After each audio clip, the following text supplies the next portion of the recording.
Hello, my name is Jami Tucker, and I am providing an affidavit as a witness to events of the Georgia Republican Convention, which took place on June 7th, 2025. I have personally had provided a 4-page affidavit.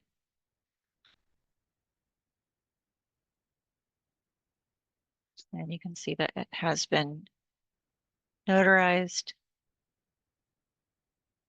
and this paperwork has been provided. Now I'll read aloud. I, Jami Tucker, declare under penalty of perjury that the following is true and correct. I am over the age of 18 years and competent to testify herein. I have personal knowledge of the matters stated herein. I attended the 2025 Georgia Republican Convention in Dalton, Georgia on June 7, 2025. I personally witnessed the following at the convention. Number one, I stood next to Travis Bowden in the back of the room and directly overheard him as he told a small group of people around him that he had a plan to take down David Cross and it was already taken care of. Number two, I was part of a group of approximately 120 people who had been trained prior to the GOP Convention in Dalton, Georgia, on counting paper ballots, performing sample tallies for accuracy, and had formally signed up to be a paper ballot counter at the convention. The lights in the convention room were intentionally dark, possibly as an excuse for convention chair Crane to state that he could not see people lined up at the microphones. In fact, he asked that the lights be turned up only after the election of officer proceedings were being completed. Number four, when my friend asked the sound engineer to turn on the microphones, which were all muted to prevent delegates, attendees from speaking, the engineer stated that he could only turn them on if Josh McCoon told him to do so, and that was how he had been instructed prior to the convention. Number five, several people were surrounding and blocking each of the microphones for the duration of the convention for hours, even before the convention. Number six, Debbie Dooley, Travis Bowden, Brant Frost V, and several Turning Point young Republicans not only blocked the microphones, but they harassed and intimidated those who got in line to speak. Number seven, the convention rules were not distributed to all delegates and alternates prior to the standing vote.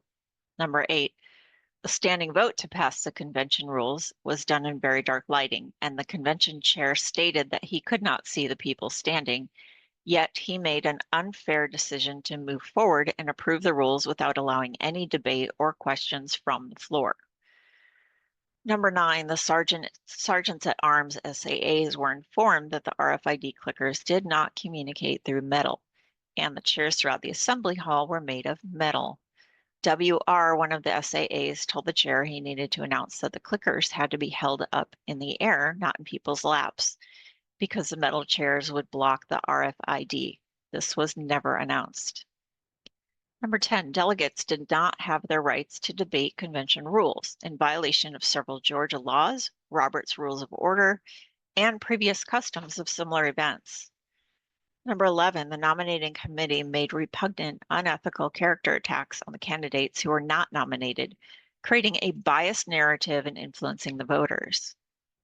Number 12, the Frost family purchased, stored, and personally distributed the RFID clickers, which were never fully tested by the voting delegation at the convention.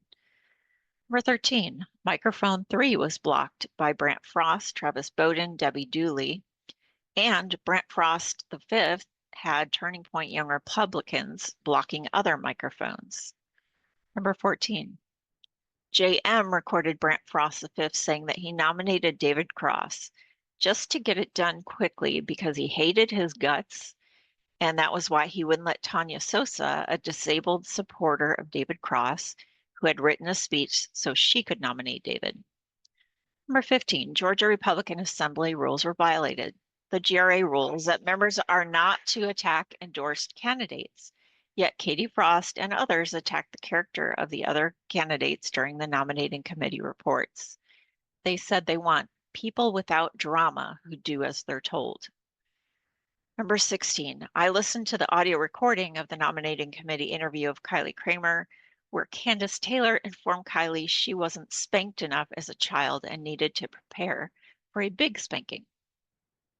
Number 17, I witnessed intimidation tactics used against Stacey Doran, where Debbie Dooley and Travis Bowden kept interrupting her and screaming at her as she tried to raise points of order. I believe it is important to recall the convention election because I believe I was a delegate at the GOP Convention in Dalton, Georgia on June 7th, 2025 to be a witness to the truth. What I observed on that day was a convention shrouded in lies, bullying, rule breaking, personal attacks, hostility, and a pre-planned outcome. The GOP should represent the most ethical group of Republicans, held to the highest standards of rules, morals, and order. We are not Democrats. We are supposed to be civilized, respectful, and follow order, procedure, and display ethical behavior. The Dalton Convention left me shaking my head and no longer wanting to be associated with this group of people, as they blocked free speech, violated rules of order, cheated to achieve an intended outcome, besmirched the character of fellow Republicans, and belittled those of us trying to follow President Donald J. Trump's directive to use paper ballots and have free, fair, and ethical elections. The convention must be recalled. I personally contacted as many delegates as I could, and I was able to confirm that we had at least enough people who voted for David Cross to beat Josh McCoon. More than likely, David Cross truly won by a landslide. Again, this is my notarized affidavit, which has been provided as part of the materials submitted. Thank you.